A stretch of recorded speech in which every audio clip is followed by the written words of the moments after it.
Olá, para você que acompanha a Gazeta do Povo, eu sou a Rossana Bittencourt e esse é o podcast 15 Minutos, em que você fica bem informado com os comentários hoje da Anne Dias, que está aqui ao meu lado. Oi, Anne, bem-vinda. Muito obrigada, Rossana, é um prazer estar aqui novamente. Anne, não tem como a gente não falar hoje, né, do fim do julgamento do ex-presidente Jair Bolsonaro e outros 7 réus aí que foram condenados, então, pela trama golpista. Vamos resumir dessa forma, né, Anne? Claro que foram condenações diferentes para todos eles, mas a gente tem aí 27 anos e 3 meses para o ex-presidente Jair Bolsonaro. E o que a gente pode prever agora, Anne? O que vem pela frente? Quer dizer, ele não vai ser preso nesse momento, né? Ainda cabe recurso, mas a mídia internacional também está falando desse caso bastante, né? E tem alguma forma, então, da gente saber o que vem pela frente aí para esses presos, para esses condenados? Então, assim, primeiro, para a gente entender, dar um retrospecto do que aconteceu, né? Por que saíram nesses números e essas condenações. A gente vê ali algumas divergências, né? Não são todos que receberam esses 27 anos de prisão, como, por exemplo, o Mauro Cid. Se a gente for olhar, inclusive foi alguém que a gente falou muito aqui na Gazeta sobre a delação do Mauro Cid, ele, né, como um dos réus, também condenado por todos esses crimes. Inclusive, é importante lembrar, a gente falou bastante do voto do Fux. O voto do Fux, que foi extremamente jurídico, técnico, muito elogiado, condenou o Mauro Cid, né? O Fux disse que o Mauro Cid era, sim, um dos responsáveis. Aí queria, na verdade, aplicar essa trama golpista junto com o Braga Neto. Ele disse que eles acabaram mobilizando quartéis generais ali e isso já partiu para uma execução de um golpe, isso de acordo com o Fux. E, quando a gente vê os resultados finais, ele recebeu apenas 2 anos de prisão. Por que isso? Justamente porque ele assina essa delação premiada. Então, a estratégia do Cid era essa, né? Ele, em tese, falou que iria delatar os coleguinhas, dizer sim, houve tentativa de golpe de Estado e eu vou contribuir com a justiça, porque aí ele conseguiria uma redução de pena. Então, aí a gente vê tudo se encaixando. Como essa delação cheia de inconsistências, inclusive com vazamento de mensagens expostas ali pela revista Veja, ela sustentou todo esse processo e a real intenção do delator não era, obviamente, contribuir com a justiça, mas sim se livrar de uma penalidade mais alta como todos os seus colegas. Por isso que o Mauro Cid está recebendo 2 anos. Importante deixar isso bem claro para que a gente entenda as bases desse processo, que é essa delação, que serviu, na verdade, para livrar o Cid dessa condenação mais pesada e não, de fato, para contribuir com a justiça. E aí, além disso, a gente tem o Ramagem, né, que recebe 16 anos de prisão e não 20 e poucos anos como os outros, porque por ser deputado federal, ele se livrou ali de 2 crimes que era a partir de quando ele já tinha assumido o cargo de deputado federal, porque o parlamento ele votou para suspensão do processo contra o Ramagem, mas o STF decidiu isentá-lo apenas de 2 crimes e não dos 5 crimes que tinha sido a decisão do parlamento. É importante lembrar, 315 assinaturas do parlamento de deputados federais eleitos pelos nossos votos decidiram suspender o processo do Ramagem, mas o Moraes falou, não, só vai ser por 2 crimes, por isso que a redução dele por isso que ele teve redução de pena. Ramagem, inclusive, que por ser deputado federal, era o único que deveria estar sendo julgado por essa Suprema Corte. O restante não deveria ser a primeira instância. Aí a gente já vê uma das outras problemáticas desse julgamento. Mas e aí, os próximos passos, né? O que a gente tem? Primeiro, a questão de recurso. Há uma possibilidade de um recurso da defesa chamado os embargos infringentes, que seria ali a última tentativa para tentar pegar esse julgamento e levar para plenário. Plenário seria onde os 11 ministros estariam votando, né? E todos eles, trazendo mais legitimidade para a corte, estariam dando seus votos ali para posicionar ali os seus posicionamentos diferentes do que aconteceu nessa primeira turma, em que só 6 ministros votaram, sendo que todos ali indicados pelo PT, com exceção do Alexandre de Moraes, que foi indicado ali pelo vice do PT, Michel Temer. Então a gente já vê ali o peso político de ser votado só pela primeira turma.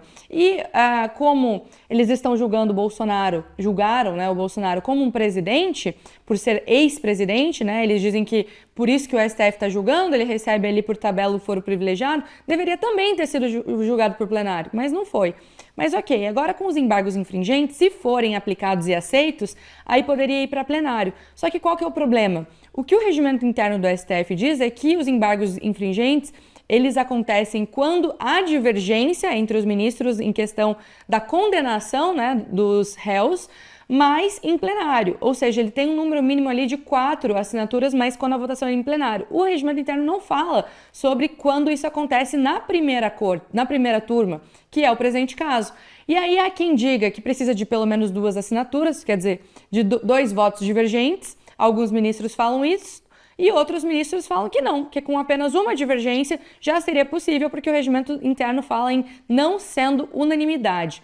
E aí, talvez a defesa venha ali com essa argumentação de que não houve unanimidade, inclusive a própria defesa do Bolsonaro já falou isso, que por se tratar de um voto extremamente denso e técnico do ministro Luiz Fux, que avaliou ali réu por réu, né? Ele fez diferente dos outros ministros. Por isso foi um voto muito mais longo. Ele analisa todos os réus e as provas para trazer o caráter individualizado do seu julgamento, diferente dos outros ministros que colocaram tudo no mesmo barco. E com isso, a defesa teria essa oportunidade de tentar levar para plenário. Mas qual que é o problema? Adivinha quem que vai avaliar se cabe ou não cabe os embargos infringentes? Justamente o relator do caso, Alexandre de Moraes. Então, como a gente já sabe que é uma questão estritamente política, né? A gente nos questiona muito o que o Alexandre de Moraes faria com uma defesa como essa. É quase que previsível que o Alexandre de Moraes não vai querer dar mais pano para manga, não vai querer pegar a opinião de outros ministros, né? Sabendo que a gente tem ali André Mendonça, Cássio Nunes, que poderiam também dar um voto divergente, como foi o do Luiz Fux, o que traria aí mais força para esse outro lado, a imprensa se obrigaria a noticiar, quem sabe até... Foi a sua segunda pergunta, né, Rossana? No cenário internacional, eles também teriam mais peso em relação a isso. Mas a gente pode falar também um pouco do cenário internacional, que foi a sua pergunta, né? Até porque o conselheiro do presidente Trump também se pronunciou, né, a respeito do julgamento.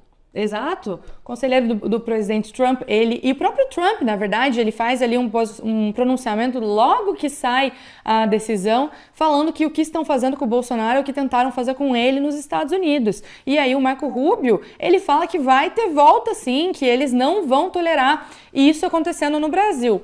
Por quê, né? Por que o Marco Rubio ele se importa aí com as pautas do Brasil e ele traz esse posicionamento? É importante a gente lembrar que Marco Rubio ele é filho de cubanos, então Cuba vive aí numa ditadura socialista e a sua família foge para os Estados Unidos, e aí o Marco Rubio ele tem ali como missão de vida, basicamente, livrar a América Latina de ditaduras, de regimes autoritários, e aí ele entende que o Brasil está passando por um processo parecido que outros países da América Latina passaram, como o seu próprio país, né, o país dos seus pais, Cuba. E por isso ele compra muito essa briga. Não só isso, né, mas todo o histórico dos Estados Unidos de ser uma democracia liberal que luta contra ditaduras e regimes autoritários. E aí, quando a gente pega o cenário do Brasil, a gente tem todo esse histórico das tarifas, né, que é uma medida econômica que prejudica muito a nossa economia e também tem impactos na economia dos Estados Unidos, mas é uma medida econômica que vem por uma questão política. Trump deixou muito claro quando aplicou as tarifas que isso estava acontecendo pela postura do Supremo Tribunal Federal em como agiu em relação à liberdade de expressão no Brasil, bloqueando redes americanas como a Rumble, Truth Social e comprando brigas com cidadãos americanos que usam essa plataforma, mas que também são brasileiros. Esse é um dos critérios, mas aí principalmente a situação com o Bolsonaro e seus aliados. É o critério 1, na verdade, que ele coloca nessa carta. Então, eles já tinham alertado que a Suprema Corte está fazendo uma perseguição política no Brasil e que se não recuassem, que as coisas não melhorassem no Brasil, eles iriam avançar. Tanto é que o Brasil teve esse fato histórico do primeiro brasileiro sendo sancionado pela Magnitsky, que foi Alexandre de Moraes. Uma lei que coloca ele do lado dos piores genocidas da atualidade, com pessoas que mataram aí milhares de pessoas, com ditadores, com corruptos. Alexandre de Moraes se encontra ao lado dessas pessoas com essa sanção da Magnitsky, que não é brincadeira não, é uma coisa extremamente séria. E aí agora, como as coisas só pioraram, né, a situação no Brasil só se intensificou cada vez mais, as decisões continuaram sendo autoritárias, continuaram passando por cima do parlamento, é nítido que os Estados Unidos vai reagir e isso é extremamente grave, é seríssimo. Se você pega, por exemplo, o caso da Venezuela, né, que vive ali um regime ditatorial, com Maduro fraudando as urnas e colocando o opositor na cadeia, matando o opositor, o Trump está quase entrando em pé de guerra com a Venezuela, né? Tem tropas americanas ali rondando a Venezuela, eles estão a um triz de invadir a Venezuela.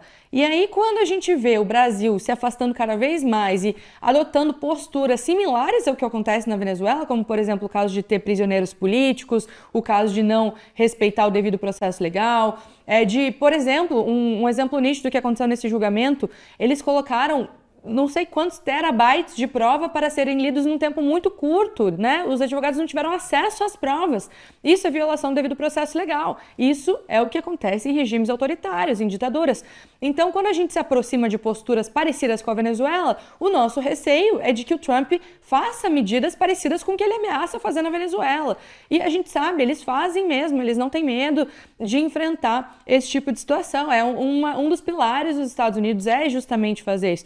Então, eu acho que a gente está entrando, Rossana, num momento extremamente grave para a nossa diplomacia. A gente está colocando em risco as nossas instituições, às vezes até em risco de integridade física, realmente, porque a gente não sabe qual pode ser o próximo passo, né? Tendo em vista, inclusive, a postura do Moraes, que é sempre avançar em toda oportunidade, falar mal dos Estados Unidos, fazer julgamento moral nas questões políticas. Então, ele não foi um juiz técnico ali, ou alguém que, ainda que com a postura que ele teve, ele olhasse para o processo, falasse sobre o processo, não fizesse piadinhas e trouxesse comentários externos ao processo. Não. Ele falou muito mais, ele atacou os Estados Unidos, fala do Bolsonaro, até do Ramagem falou quando ele foi declarar a suspensão de mandato do Alexandre Ramagem, que é deputado federal. Ele fala que lamentável ele estar perdendo o mandato por essa situação, como se ele estivesse colocando algum juízo de valor sobre uma situação que foi ele mesmo que colocou Ramagem nisso, né? Ele está perdendo o mandato porque o STF está agindo dessa maneira, então tirando o mandato de um parlamentar eleito.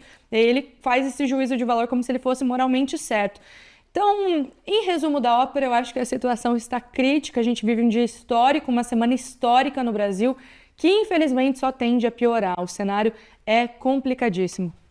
Bom, e você falou muito, né, do voto do Fux, a gente comentou sobre isso muito também aqui na Gazeta do Povo, e a matéria da Gazeta do Povo, uma delas, né, que fala sobre o julgamento, traz essa possibilidade também de usar o voto do Fux para recorrer, por exemplo, a cortes internacionais, né, porque o Brasil é signatário do Pacto de São José da Costa Rica, né, inclusive foi mencionado pelo Fux no voto, então a esperança, eu diria agora, né, da defesa desses agora condenados, então, né, até, assim, ainda cabe recurso de embargo de declaração, mas a gente sabe, né, que, enfim, como o próprio STF vai analisar, a gente não espera que mude muito o cenário. Então, já vamos falar disso. Mas há uma possibilidade, então, de recorrer a outras cortes, né, a Corte Internacional, então, que está também de olhos atentos aí a essa situação do Brasil?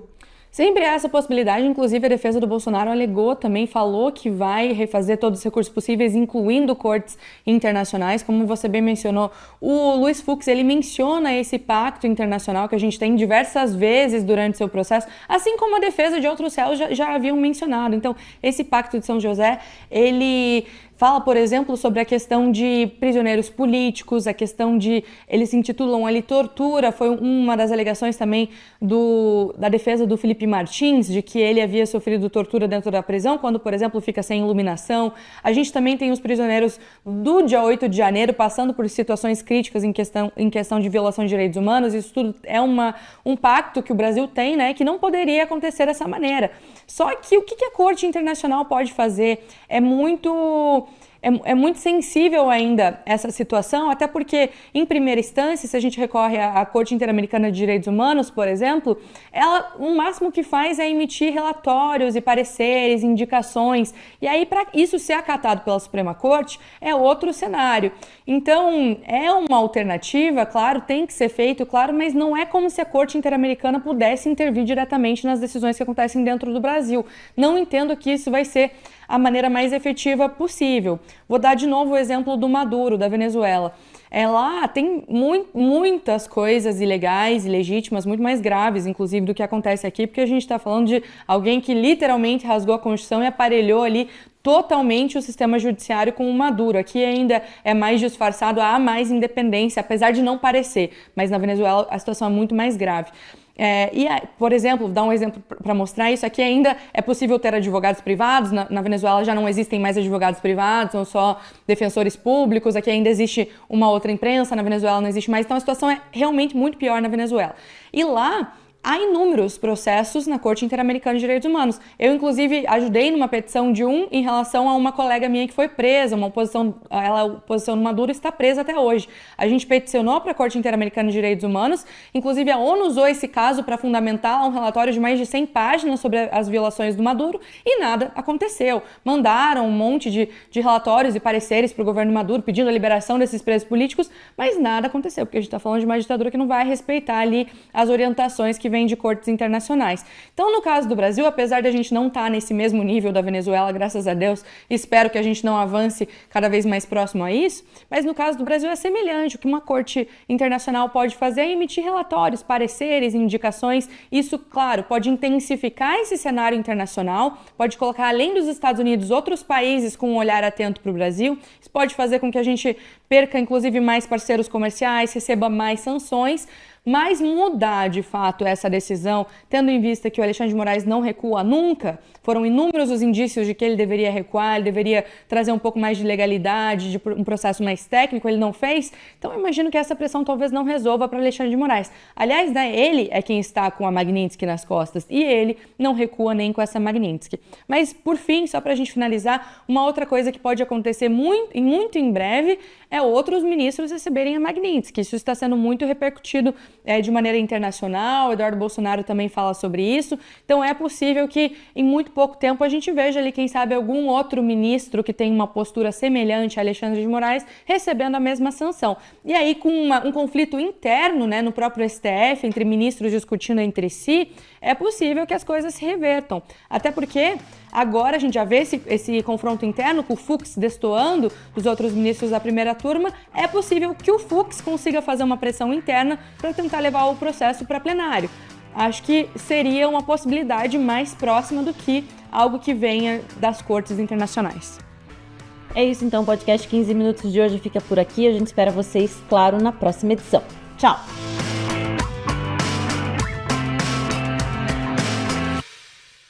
Olá, eu sou o jornalista Guilherme Oliveira, da Gazeta do Povo. Se você gostou desse conteúdo, continue com a gente. Não esqueça, é claro, de deixar o like e assistir também os vídeos recomendados. Também te convido para ser um assinante da Gazeta do Povo. Valorize o nosso jornal, tenha as análises e as reportagens exclusivas só aqui na Gazeta do Povo.